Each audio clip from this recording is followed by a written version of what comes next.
You're watching The Shift Asia. I'm Frida Liu. Today we're speaking with Onno Pfeiffer, co-founder and COO of Diolko, a Malaysian startup reimagining last-mile delivery by leveraging underutilized city infrastructure, especially urban rail, to cut congestion, emissions, and waste. Welcome, Onno. Nice to be speaking to you. I heard your story a couple of months ago during a pitch session, so to speak, right? But what was the spark or insight that led you and your co-founder, Yoann, to start Diolko? All right. First of all, thank you for having us to share more about Diolko. So what we aim to be is a pioneer in sustainable last mile delivery. Okay. So that what that means is that when you order something online, we do something similar to the traditional way, but we do it in a green and a more sustainable way. Right. How it started is that Yoann, our co-founder, he's always been in the public transport sector since he started working. And always had a frustration in the sense that there's always a lot of capacities. If you look globally, only 25% of the public transport assets are being used, purely due to the nature, because they need to operate during off-peak hours, they need to cater areas outside of the center, so that's something that they cannot avoid. Right. Similarly, from my side, I come from logistics, right. And there we have the opposite problem. Okay. Where we always have a lack of capacity. There's a shortage of vehicles, staff. Okay. So what we realized when we started talking, we met at INSEAD, the business school, and we realized, okay, we have related but complementary problems. Right. And we figured, okay, isn't there a kind of something that we can use here and use in different ways? So that's when we realized we can use public transport in a more effective way and use it for something different. In this case, transporting cargo next to passengers. Right. Okay. Did the idea fully emerge, or was it, I guess, discovered during your time in air cargo strategy and logistics, or was that like you realized there's a problem and then you answered, okay, how do we get to that middle ground? Yeah. Quite quickly we settled on the idea of using public transport. It's an obvious one, especially LRT and MRT, which there's an extensive network here in Klang Valley. So we first focused on middle mile, but quite quickly we realized, okay, that alone won't work. So we did a lot of interviews with companies to see what are they looking for. Right. And in all reality, most companies want a simple solution. They want an end-to-end solution. They don't want to deal with multiple parties. So we realized, okay, we can't just do the public transport, because once you arrive at a station, you still need to bring it to someone's home. So that's when we came up with the idea to use electrical vehicles to complement the public transport. Okay. And then over time, we started iterating. So from the aviation point of view, a lot of airlines already use passenger and cargo. So they're already dealing with a lot of security measures. Right. So we start adapting a lot of the methodology and process that they're using. And from a logistics point of view, what they're called so-called freight forwarders or 3PLs, what they do is consolidate multiple customers onto a ship or an airplane. Right. And we're doing effectively the same thing. So how do we bring multiple customers on board in one train and then more effectively run our logistics operations? So it started with a small idea and we've been building on top of it and it has matured significantly. So it's been over a year that you've done this now, right? Okay. Can you walk us through a typical delivery flow, right? From warehouse to customer in your system, and how do you integrate, right, the trains to the EVs and all that? Yeah. Yeah. So I click an order, I buy something. Exactly. Okay. All right. So you order something online. That order gets sent to the logistics company that's managing the warehouse. Okay. They start picking and packing, so they put the products that you order put in a box, and then they send an order to us, and we give them the label to print. Okay. They put it on that label, and then it will be ready for pickup. Right. At that moment, we send an electric van to the customer warehouse. Okay. We pick up all the packages that are ready, and we bring it to the station where we operate, that's closest to that warehouse. Once at the warehouse, we scan the package along the way. It gets sorted. We consolidate it on a trolley. So we've designed our own proprietary trolley. Okay. It's been designed here in Malaysia and manufactured here in Malaysia. Right. That's been specifically designed for the transport on board of the train. Right. So we put them on a trolley, secure the trolley, so that the moment that it leaves the warehouse, it cannot be touched anymore. Okay. And then we transport that trolley on board the train and we bring it as close as possible to the final recipient. Right. And from there, the next day, we have a rider, so someone on a bike or a van, picking up the package from the local station. Right. So the big advantage here is that instead of drivers going all the way back and forth through town to the warehouse, they can go to the local station and they can stay in that area to get the delivery. So it really reduces the amount of time that we spend on the road, in traffic, and make our operation a lot more efficient compared to the traditional way of doing logistics. So what happens is that this is done during non-peak hours, as in not when customers are on the train? If we talk about the public transport piece, that's indeed during non-peak hours, because for us, the most important thing, and with our main partner, Pasarana, we agreed that, okay, we do not want to impact comfort and safety of the commuters. Right. So what that means, we don't operate during peak hours, we operate during off-peak hours. Right. So that's the train component. But the delivery from the station to the final recipient, to someone's home, can be done any moment during the day. So for the end customer, it's the same experience. The only thing is that their package is delivered in a green, sustainable way. Okay. And is it still just in the Klang Valley at the moment? Right now, we're focused on Klang Valley, indeed. Okay. Primarily because of the public transport network is focused around Klang Valley. So we're using the LRT network right now. But we're already in talks with all the remaining operators. So we have the KTM for the intercity traffic as well. We have KLIA Express, we have MRT. So there's enough partners within the wider Malaysia that we can tap into. That being said, we're now focused on public transport. But effectively, we're looking at all city infrastructure that's underutilized that we can tap into different ways. So even if there's not an extensive LRT network, for example, in Penang, we can still leverage a lot of underutilized, whether it's real estate, so using storage right down the center of the city, and an applier model as well. Right. So it's really about using infrastructure that's already there and repurposing it for logistics. Right. And then, of course, then you're getting a better returns on your investment as well. And okay. So the technological or logistical innovations you've done, that's largely the trolley. Is there anything else in terms of? The trolley was one key piece to guarantee the safety and the security of transport on board of train. But with any modern kind of startup or any business, the technology, the software is a key part of it. Right. So what we've developed in-house also here in Malaysia is a software platform that manages everything from receiving the orders, dispatching, optimizing the routes, and all our staff have a mobile app to manage the flow from beginning to end. Right. So we track the packages from beginning to end, and all the instructions to our drivers are given through the app. So the software is a key piece because right now, when we transport packages, if you have a handful, it's easy. But once we're talking about thousands, tens of thousands, or hundreds of thousands, you need a system that supports that.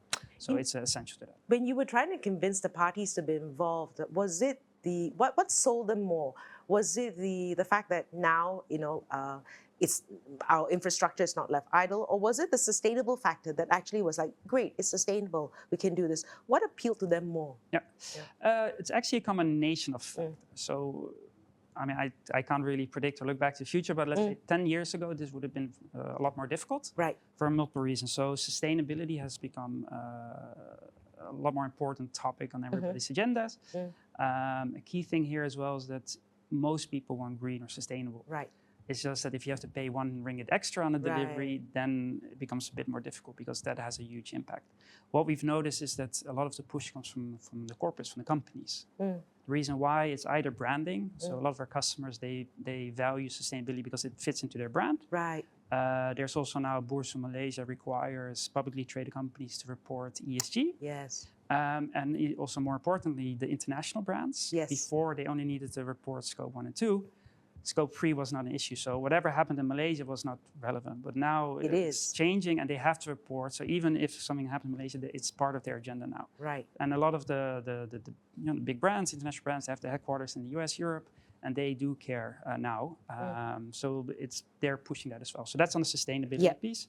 If you talk about public transport, there's been a big shift. In the past, it's always been publicly funded.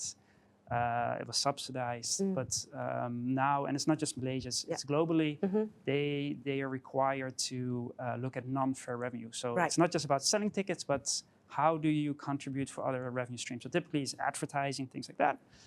What we're providing is a new revenue stream to those operators to say, like, hey, with the same assets, the same operation, I don't need to change anything, but I can generate more revenue. Right. So it's this combination that happened at the same time that worked really well. And I must say as well in Malaysia, the openness, the willingness to adapt, to adopt new innovations is actually quite high. So the willingness to at least start, to run a pilot, to see if it works, has been crucial as well. Right. Without that, it wouldn't have happened. All right. And then I guess so it wasn't difficult to, was it difficult to get them to come on board initially? Were there a lot of questions, and what were their biggest concerns? It's Yeah, it depends. I'm a very impatient person, so for me, it was difficult. But to give you an idea, we started in 2020, and that was more the ideation phase. A lot of R&D in terms of how do we transport. We built a prototype, so trolley, and we only started operating in 2024. Right. So that's been 4 years from when we started to actually operating. Right. For most people, that's a lot of time. Yeah. But if you look at a public transport operator, if they invest to a line, they're looking at a 50-year horizon. Right. So their kind of sense of time is very different compared to young companies like us. That being said, the support has been, in our opinion, amazing in terms of from the very beginning, they were supportive. They liked the idea because what we promised was, you don't need to change anything to your process. Don't change anything to the asset. The only thing you need to do is open your doors and we're going to provide you revenue to use your train that is not being used today. And I guess like issues of safety, scheduling, or operational constraints, were there any that had to be negotiated? Not really, right? Because you're operating off-peak largely. Yes. So it's part of the negotiation, but to be honest, we've been pushing a lot of the safety requirements as well, because last thing that we want to do is complications on the train network, because it is new. Right. So from the very beginning, what we always discuss is we don't want to impact commuters and the safety and the comfort of the commuters. The nice thing is cargo doesn't really complain. They don't have a Facebook account. They don't have an Instagram account. Right. So as long as we meet our customer SLAs, we're fine, and it can wait. So we have certain ground principles that we put in place. Our SOP has been developed together with the train operator.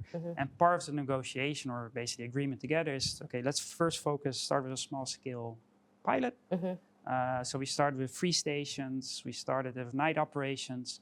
Let's see that it works, everybody's comfortable, and then over time we can expand.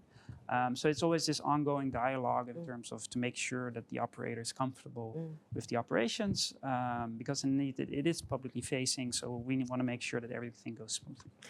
From 2020 to 2024, why was the gestation period so long? Yeah, so there's a lot of R&D involved just to get the process going. So I think that already took a year, 1.5 years.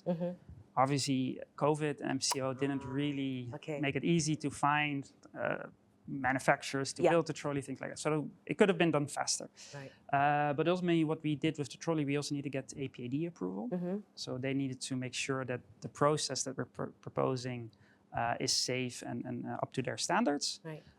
So we need to convince them. Once we got their approval, we needed to convince the public transport operator. We needed to negotiate the commercial terms and everything. So that process takes longer. Right. And again, from a governing company or public company, that process just takes a lot longer, because everybody in that organization needs to give the necessary approvals. So the nice thing is, at least in Malaysia, is that once we got everything, everything started moving really quickly. So it's just getting through that hurdle. But since then, they've been very supportive. And we're now looking at expanding our network in the coming year. Who are your current customers, if you can mention, and if not, but like the ideal kind of customers you have? So we're focusing really on companies that value sustainability. Okay. So if you look at, so there's certain segments. So typically we have a lot of like e-commerce. Because typically that's people that order online. But we also do logistics companies that have certain end customers. But typically right now in the segments there's beauty and cosmetics. We have customers. I'm just thinking of the size of the trolley. As well. Yeah, so the size of the trolley is similar to several people standing together in the train. So we can put roughly 50 to 100 packages in one trolley on average. But we have some customers like L'Oreal, DKSH. So L'Oreal is cosmetics. We have DKSH, which is pharmaceuticals. We also have a lot of apparel. So a lot of either consumer-facing brands or brands that value sustainability. And we have more customers coming on board as well. Okay. Now, I guess as you scale, what will be the biggest cost pressures? Where do you think that will come from?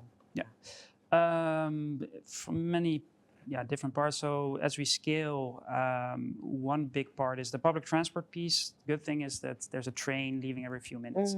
There's a lot of capacity that we can tap into. So initially, that is not our biggest concern. For us, it's really the piece from the train station to the final recipient. So this electrical vehicle portion, because right now the adoption of EV in Malaysia is not as far as everybody wants in the sense of charging infrastructure. How do you charge dozens or hundreds of vehicles effectively, and how do you really reach all outskirts of Klang Valley? Because the center, if you talk about KLCC, there's a lot of charging opportunities. But once you go to the outside areas, suddenly it becomes a lot more complicated. And what we want to do is be able to access everybody. We don't want to just focus on a small piece. So a big chunk will come from infrastructure, and that's not just us. That will require other parties as well. So we're putting a lot of effort into kind of increasing adoption of EV beyond just us. Right. But yeah, I do see it changing though, but maybe not at the scale you want as well, right? Okay, and looking ahead to 5 to 10 years, so what would success look like for you? And do you see this model going beyond Malaysia? Yeah. So our first priority is to grow Malaysia. So right now we're focused on Klang Valley. We want to do Klang Valley, and we do that really well. Yeah. We're also looking beyond Klang Valley, so the wider Malaysia. And like I said, even if there's not train, there's other ways that we can still leverage and connect our network and provide sustainable last mile delivery services. Beyond that, what we want to do as well is make Malaysia a thought leader, a pioneer in sustainable last mile delivery. So the idea is to also not copy, but apply our model to other markets as well. And we're already in discussions with other markets in the region. To apply this model as well. So then put Malaysia on the map, and that also provides opportunities for the train operators here to consult and train other operators, and that we can then expand from there. Right. And I think like if you look at competition, right, barriers to entry, right, is this something that is not easy to replicate for someone wanting to do? Oh, I think I can do that too. Not so easy. 100%. It requires a lot of patience. So we went through the whole process. And with having done that the first time, with every new operator, it will be easier. But for someone that hasn't gone through that process, it's actually quite difficult. The other thing, what we've noticed as well, is that most companies, they have their own processes, their own kind of legacy in terms of how they operate. So any existing company trying to collaborate with a public transport operator will be quite difficult, because someone will need to adjust. In our case, we started with the public transport operator in mind. So everything has been designed specifically so that the train operator doesn't need to adjust. We can adapt our model to them. So that is a big chunk of our barrier to entry, is to make sure that we provide the smoothest experience for the public transport operator, because the last thing they want is to have another headache. It's already difficult enough to run a network like that. Right. So, Onno, is there anything else you'd like to add that I haven't asked, a message perhaps to the audience? Yeah. So I think the interesting thing is that there's, if you look at sustainability, everybody wants it. What we see in other markets is to give the choice, because a lot of people quite quickly say like, nobody's interested in sustainability, nobody wants to pay. But I think so for a lot of businesses, especially e-commerce, quite often maybe you can choose how you want to deliver, but it's always about speed and price. But why not give consumers the choice to choose for a green alternative? And if we do that, we can actually show that there is demand and there is interest. So because the response that we're getting from the market is actually quite it doesn't really affect the price much. No, it doesn't. So the price that we provide are like affordable, it's accessible, and sustainable. It can be done, and it's sustainable. So it can be done. It's just a lot of people are not aware. I realize it can be done. So well, now they know. Yes, now they know. So thanks, Onno, for being here and sharing this journey, the architecture behind Diolko's model and your bold ambitions, and the tensions and trade-offs along the way. So it's inspiring to see entrepreneurs rethinking infrastructure, not digital layers, to tackle urban deliveries, environmental and congestion challenges. So thank you once again. And you're watching The Shift Asia.